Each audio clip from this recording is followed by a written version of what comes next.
One. Hey guys, it is Eddie. Happy Friday afternoon to you. We're back live with a little Facebook Live, and we proposed a scenario yesterday where we said real estate investors have an issue. What's the issue? Price, right? A real estate investor is making all of these offers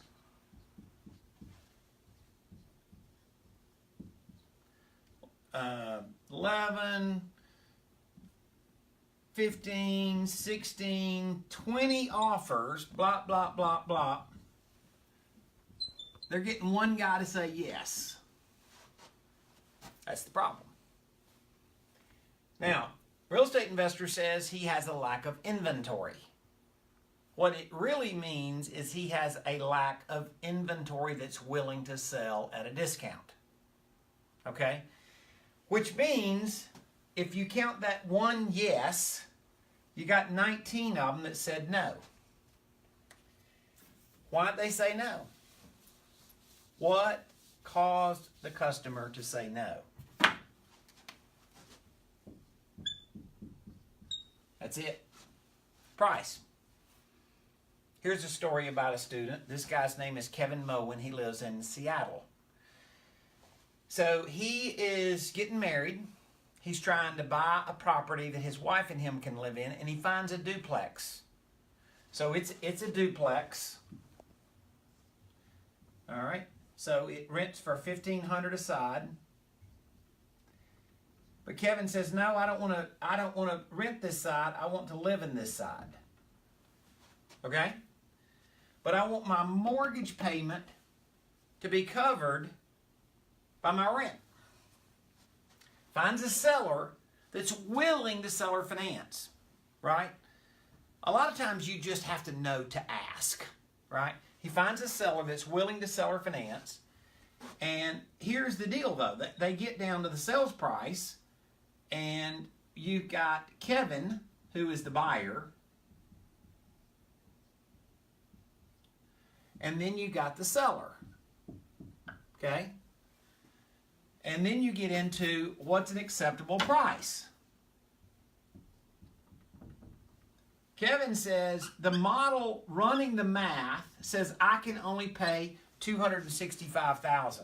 The seller says I insist on full retail of $325,000. You ever find yourself in that dilemma as a real estate investor, like every day? Price is causing you not to make this deal. All right?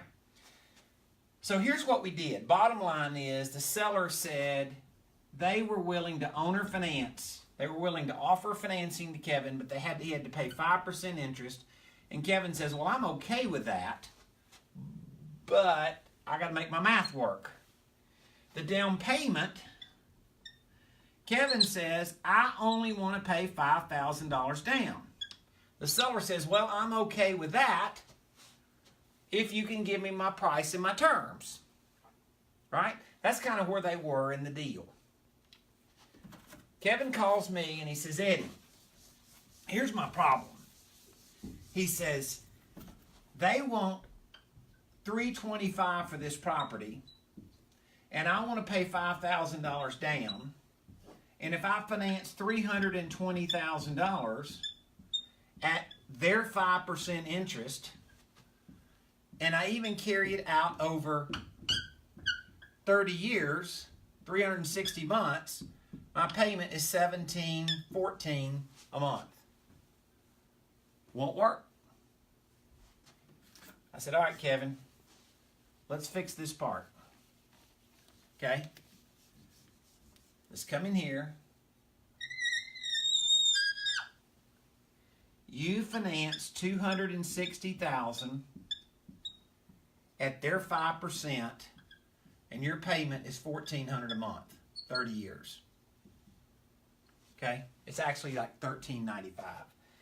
He says, "But I'm $60,000 short." I said, "No problem. Carry $60,000 at zero